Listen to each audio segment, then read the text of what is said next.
Hello दोस्तों, welcome to के law classes. मैं हूं काशिफ खान और जैसा कि आप सभी को पता है कि हम लेक्चर सीरीज़ चला रहे हैं यूजीसी नेट के पेपर 2 के लॉ के सब्जेक्ट के ऊपर। और इस वीडियो में हम जानेंगे theories of intellectual property right. तो जैसा कि थ्योरीज में 3 मेन इंपॉर्टेंट थ्योरीज हैं इंटेलेक्चुअल प्रॉपर्टी की, लेकिन आज जो है हम कुछ और भी थ्योरीज को जानेंगे और उसमें सिर्फ उन चीज़ों को जानेंगे जो कि एग्ज़ाम पॉइंट ऑफ व्यू से ज़्यादा इंपॉर्टेंट है, जैसा कि थ्योरी के प्रोपाउंडर कौन थे, थ्योरी का बेसिक आइडिया क्या था, उसके क्रिटिसिज्म किसने किया था, इन सब चीज़ों को। तो चलिए वीडियो को शुरू करते हैं। होप करता हूँ कि जो है वीडियो काफ़ी ज़्यादा इंपॉर्टेंट होगी और काफ़ी ज़्यादा हेल्पफुल होगी आपके आने वाले एग्ज़ाम के लिए। सबसे जो पहली इंपॉर्टेंट थ्योरी है हमारी वो है नेचुरल राइट थ्योरी, जिसको लेबर थ्योरी भी कहा जाता है। इसके जो प्रोपाउंडर थे वो थे जॉन लॉक, इसलिए इसको लॉके थ्योरी भी कहा जाता है। सबसे इंपॉर्टेंट बात इस थ्योरी की ये है कि ये थ्योरी कहती है कि अगर कोई इंसान अपने इंटेलेक्चुअल लेबर का इस्तेमाल करके कोई भी चीज़ क्रिएट करता है, कोई भी चीज़ बनाता है, तो उसके ऊपर उसका नेचुरल राइट होगा। सिंपल सी बात है कि हमने अब कोई आइडिया दिया, हमने अपने आइडिया से किसी चीज़ को इन्वेंट किया, तो उसके ऊपर हमारा नेचुरल राइट होगा और वो राइट कोई नहीं छीन सकता। इसका जो इस थ्योरी को जो दिया गया था वो दोनों प्रॉपर्टी को इंक्लूड करके दिया गया था, जो टेंजिबल प्रॉपर्टी होती है और इनटेंजिबल प्रॉपर्टी दोनों। तो इन्होंने कहा कि जिस तरीके से टेंजिबल जैसे कि इमूवेबल और मूवेबल प्रॉपर्टी पे एक इंसान का राइट होता है, उसी तरीके से जो सारा राइट होता है एंजॉयमेंट का, restriction others from using it और right to transfer the ownership, ये सारा राइट जो है इनटेंजिबल यानी कि इंटेलेक्चुअल प्रॉपर्टी पे भी उस इंसान का होगा। इस थ्योरी का क्रिटिसिज्म विलियम लेगेट ने किया था। इन्होंने कहा था कि जब जो जॉन लॉक जो आइडिया की बात करते हैं किसी के कि इंटेलेक्चुअल लेबर का इस्तेमाल करके कोई चीज़ क्रिएट करता है, तो ज़रूरी नहीं कि एक टाइम पे एक ही आदमी के पास वो आइडिया आए, एक टाइम पे 2 से ज़्यादा आदमी के पास भी वो आइडिया आ सकता है। तो जब एक को राइट हम देंगे तो ये बात का ध्यान रखना बहुत मुश्किल हो जाता है कि हम दूसरे की राइट को कैसे प्रोटेक्ट करेंगे। तो ये बहुत ज़रूरी है इंटेलेक्चुअल प्रॉपर्टी राइट में कि जब एक को हम राइट दे रहे हैं तो दूसरे का राइट इन्फ्रिंज ना हो। जो नेक्स्ट थ्योरी है वो है पर्सनालिटी थ्योरी, या इसको हम सेल्फ डेवलपमेंट थ्योरी भी कह सकते हैं। इस थ्योरी के प्रोपाउंडर हैं कांट और हेगेल। इन दोनों का कहना है कि कोई भी इंसान की जो पर्सनालिटी होती है वो फ्रेम करती है environment of work, innovation, ideas and creation. मतलब कि जो इंसान अपनी पर्सनालिटी को लोगों के सामने ला के रखता है वही एक तरह से उसका वर्क होता है, और उसके जो थॉट होते हैं या उस जो ऑथर है उसके जो एक्सप्रेशंस होते हैं, एक तरह से वही जो है सोसाइटी में एक तरह से उसकी प्रॉपर्टी होती है। और वो जो थॉट हैं, वो जो आइडियाज़ हैं उसके उसके ऊपर उसका राइट होता है कि वो उसको कब और कैसे जो है उसको शो करे, प्रोड्यूस करे, कब उसको परफॉर्म करे पब्लिक में। और उसके पास ये भी राइट होता है कि उसको प्रिवेंट करे लोगों को उसके मतलब अपने आइडियाज़ के गलत यूज़ से, या उसमें जो चेंज भी कर सके वो आराम से। तो एक तरह से जो कह ले कि जो पर्सन का फ्रीडम ऑफ एक्सप्रेशन होता है उसको ही एक तरह से इस थ्योरी में उसका राइट कहा गया है। लेकिन यहाँ पे इसको भी क्रिटिसाइज किया गया है टीजी पाल्मर के द्वारा। उन्होंने कहा कि जो अगर पर्सनालिटी को हम एक तरह से राइट कह देंगे इंसान का, तो ये पर्सनालिटी तब तक है जब तक वो इंसान जिंदा है। जैसे ही वो इंसान मर जाएगा उसके का जो ये राइट है वो सीज टू एग्जिस्ट हो जाएगा, मतलब ख़त्म हो जाएगा उसके मरने के साथ ही। लेकिन जो इंटेलेक्चुअल प्रॉपर्टी राइट होती है जो वो जैसे कि हम जानते हैं कि वो सोसाइटी के बेनिफिट के लिए मतलब कुछ ऐसी इनोवेशन दी जाती है, और वो इनोवेशन जो है वो लाइफ टाइम जो है सोसाइटी को बेनिफिट पहुंचाती रहती है। हाँ, अलग बात है कि उसका जो राइट होता है उस इंटेलेक्चुअल प्रॉपर्टी के ऊपर किसी पर्सन का, वो किसी पर्टिकुलर टाइम के लिए दिया जाता है और उसके बाद वो राइट ख़त्म हो जाता है। जो तीसरी थ्योरी है वो हमारी इंसेंटिव थ्योरी है। इंसेंटिव थ्योरी का सिंपल सा मतलब है, ये भी एक तरह से सिमिलर जो है आपकी यूटिलिटेरियन थ्योरी उससे मिलती जुलती है। इसका मतलब ये होता है कि अगर कोई इन्वेंशन होती है या कोई क्रिएटर कुछ चीज़ें क्रिएट करता है, तो वो जो है एक तरह से जो है गारंटी उसको देनी चाहिए उसके प्रोटेक्शन की। मतलब कि अगर हम उसको ये प्रोटेक्शन दें कि भाई अगर आपने कोई चीज़ इन्वेंट की तो उसका हमको आपको क्रेडिट देंगे हम आपको, या आपके राइट को उससे के रिगार्ड में प्रोटेक्ट किया जाएगा, तभी वो जो है उस चीज़ को मार्केट में ओपन करेगा। ही a free market will with no intellectual property right will offer little promise for intellectual work. Simple सी बात है कि अगर किसी को कोई राइट नहीं देंगे, प्रॉपर्टी राइट नहीं देंगे, तो भाई लोग भी अपने जो इन्वेंशन है उसको पब्लिक के सामने नहीं लाएंगे, उससे पब्लिक का कोई बेनिफिट नहीं मिल पाएगा। तो इसलिए उनके राइट को प्रोटेक्ट करने के लिए ज़रूरी है कि हम उनको कुछ इंसेंटिव दें।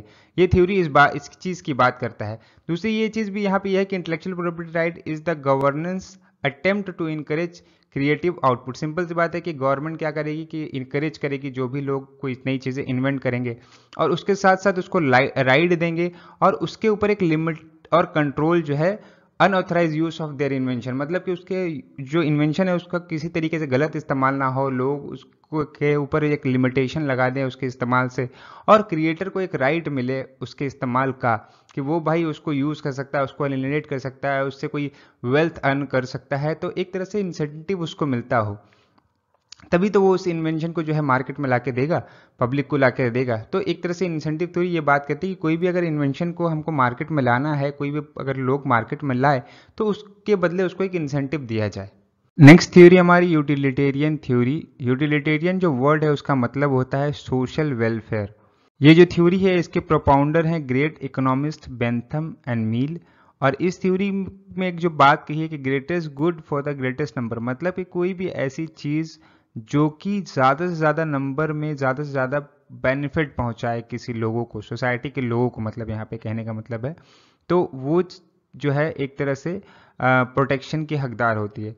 ठीक है, इस थ्योरी के हिसाब से कहा गया है कि अगर इंडस्ट्रियल प्रोग्रेस या कल्चरल गुड्स जो हैं जो होते हैं वो जो है एक तरह से बेटर या इम्पॉर्टेंट रखते हैं economic impact on the society, मतलब कि अगर कोई इंडस्ट्रियल सेक्टर में कोई चीज़ इन्वेंट होती है, ठीक है, या और भी चीज़ें जो कल्चरल गुड्स टाइप की जो चीज़ें होती हैं अगर वो इन्वेंट होती है तो वो सोसाइटी की इकोनॉमी जो होती है उसको बहुत बढ़ाती है।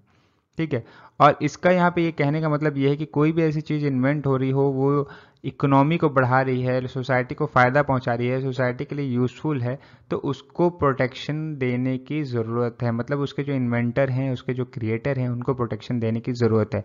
जैसे यहाँ पे कह रहा है consequently to fill the need of promoting the inventions and creations, मतलब कि जो भी चीज़ ईजाद हुई, जो भी चीज़ बनाई गई है जो कि सोसाइटी के इकोनॉमिक को बढ़ा रही है, शुड बी नॉमिनल सर्टिफिकेशन, मतलब उसको एक सर्टिफिकेशन का मतलब ये होता है राइट, तो उसको एक तरह से राइट दिया जाए जिससे फ्यूचर में जो भी नई इन्वेंशन होती रहे उसको वो एक्सप्रेस करते रहें, उसको दिखाते रहें, और उससे सोसाइटी को और जो है बेनिफिट पहुंचता रहे। जो नेक्स्ट थ्योरी हमारी वो है बार्गेन थ्योरी। बार्गेन थ्योरी दो चीज़ों पे बेस्ड है, मतलब दो चीज़ों के ऊपर बार्गेन को लेकर जो है ये थ्योरी क्रिएट की गई है। पहली जो है वो है बात करती है प्रोटेक्टिंग प्राइवेट इंटरेस्ट, और दूसरी है providing benefit for the society. Protecting private interest में बात करता है कि जो भी इन्वेंटर होगा उसको एक एक्सक्लूसिव राइट दिया जाएगा for certain period of time, और उसको प्रमोट करेगा उसके जो इन्वेस्टमेंट है ऑन द अदर हैंड, मतलब उसका जो इन्वेस्ट किया है उसने उस चीज़ को इन्वेंट करने के लिए उसको प्रमोट किया जाएगा। दूसरी चीज़ ये कहता है कि जो भी इन्वेंशन हुई है उससे सोसाइटी को एक बेनिफिट पहुंचता हो, जिससे सोसाइटी जो है अपनी वेल्थ को इंक्रीज करे, अपने नॉलेज को इंक्रीज करे, और अपने एम्प्लॉयमेंट को बढ़ाए। ठीक है, मतलब कि इन्वेंटर का भी फायदा है और सोसाइटी का भी फायदा है, दोनों चीज़ के फायदे को देख के ये थ्योरी जो है बात करती है कि दोनों के फायदे को देखा जाए। अब जैसे ये थ्योरी का कहना है कि जो क्रिएटर है इंटेलेक्चुअल प्रॉपर्टी का उसको ही सिर्फ न सिर्फ फ़ायदा ना हो, जबकि जो पब्लिक है उसको भी उसके जो इन्वेंशन है उससे फ़ायदा पहुँचे, इसलिए जो है इंटेलेक्चुअल प्रॉपर्टी की के ऊपर एक तरह का प्रोटेक्शन जो है ज़रूरी है। ये जो है इंकरेज करता है न्यू प्रोडक्ट्स एंड प्रोसेस को, मतलब कि जाहिर सी बात है अगर कोई प्रोडक्ट बना रहा है कोई चीज़, तो उसको अगर हम उसके ऊपर प्रोटेक्शन देते हैं, उससे कुछ फ़ायदा देते हैं, उसके ऊपर उसको कोई राइट देते हैं, तो जाहिर सी बात है वो फ्यूचर में और भी न्यू चीज़ें क्रिएट करता रहेगा और सोसाइटी को बेनिफिट पहुंचाता रहेगा। अब आती है economic theory. Economic theory simple से एक बात कहती है कि जो भी कंट्री का डेवलपमेंट होता है वो डिपेंड करता है दो चीज़ों पे, या तो न्यू नॉलेज पर या टेक्नोलॉजिकल डेवलपमेंट पे। तो टेक्नोलॉजिकल डेवलपमेंट और न्यू नॉलेज जो है लोगों के थ्रू आएगा, और लोगों के थ्रू अगर जब आएगा ये तो उनको जो एक तरह से हमें प्रोटेक्शन प्रोवाइड करना पड़ेगा, और उसी से जो है पूरा का पूरा इकोनॉमिक डेवलपमेंट सोसाइटी का या देश का होगा। अब यहाँ पे एक चीज़ और बात कहते हैं कि जब वो कोई भी न्यू इन्वेंशन आती है, कोई भी न्यू टेक्नोलॉजिकल डेवलपमेंट होता है, तो वो जो है फॉरेन करेंसी को भी बढ़ाता है, ठीक है, एक्सपोर्ट को भी कंट्री के बढ़ाता है, और यहाँ पे एक और चीज़ें हैं कि जो भी इंटेलेक्चुअल प्रॉपर्टी का जो प्रोडक्ट होता है उसको भी जो है वो आगे लेकर जाता है, उसको भी बढ़ाता है। तो ये सारी चीज़ों के लिए एक चीज़ जरूर जो है एक तरह से देखा जाए तो ये सारी चीज़ें जो है एक तरह से इकोनॉमी पे जो है अफेक्ट करती है, और इकोनॉमी पे को अगर किसी कंट्री को अपना बढ़ाना है तो उसको इंटेलेक्चुअल प्रॉपर्टी का जो राइट है वो पर्टिकुलर पर्सन जो भी उनके इन्वेंटर होंगे, ठीक है, उनको जो है जो भी उनके क्रिएटर होंगे उनको देना पड़ेगा। जो आखिरी थ्योरी हमारी वो है ट्रेड सीक्रेट अवॉइडेंस थ्योरी। इस थ्योरी का ये कहना है कि जैसे ही पीरियड जो है प्रोटेक्शन का वो एक्सपायर हो जाता है, उसके बाद वो जो सारी चीज़ें हैं इन्वेंशन की वो पब्लिक डोमेन में चली जाती है और कोई भी उसको फ्रीली उसको जो प्रोडक्ट है उसको प्रोड्यूस कर सकता है, उसको सेल कर सकता है और उससे अपनी वेल्थ अर्न कर सकता है। लेकिन कोई भी बंदा अपने जो इन्वेंशन है उसको पब्लिक में डिस्क्लोज कब करेगा? जब हम उसको आईपीआर देंगे, मतलब उसकी इंटेलेक्चुअल प्रॉपर्टी पर उसको कुछ राइट प्रोवाइड करेंगे। अगर जब हम उसको राइट प्रोवाइड करेंगे तो वो उस इन्फॉर्मेशन को एक्सचेंज करने के लिए राज़ी हो जाएगा, वो इन्फॉर्मेशन पब्लिक को प्रोवाइड करेगा। और जब हम उस इन्फॉर्मेशन के ऊपर से अगर उसको कोई राइट देते हैं तो उससे वो इंकरेज होगा और फ्यूचर में और भी इन्वेंशन करेगा, जिससे पब्लिक को बेनिफिट पहुंचते रहेगा हर टाइम टू टाइम। अब यहाँ पे एक बात ये भी कहता है कि जो कॉमर्शियल सिक्रेसी है उसको ख़त्म करने के लिए जो है उसको डिस्करेज करने के लिए एक तरह से हमको ये आईपीआर प्रोवाइड करना ज़रूरी है और ट्रेड सीक्रेट अवॉइडेंस जो है इनकरेज करना ज़रूरी है। आईपीआर का एम क्या है यहाँ पे कि to protect the knowledge created through human endeavour in order to stimulate and promote further creativity. Simple सी बात है कि भाई जो उनकी नॉलेज है वो जो है सोसाइटी में लाते रहें, उसको हम प्रोटेक्ट करते रहें और फ्यूचर में भी बहुत सारी क्रिएटिविटी वो लोग जब करें तो उस क्रिएटिविटी को भी पब्लिक के सामने जो है, सोसाइटी के सामने जो है उसको लाते रहें। तो इसका जो मेन जो पर्पस है आईपीआर का कि ये फुलफिल होता रहेगा। तो दोस्तों ये थी आज की हमारी वीडियो जिसमें हमने सारी जो इम्पोर्टेंट थ्योरीज हैं एग्जाम पॉइंट ऑफ व्यू से उसको हमने डिस्कस किया। इसी तरीके की और भी वीडियो जो है इंटेलेक्चुअल प्रॉपर्टी राइट्स के टॉपिक्स पर बनती रहेगी और जुड़े रहिए हमारे चैनल पे। मिलते हैं नेक्स्ट वीडियो में, तब तक के लिए गुड बाय, कीप रीडिंग।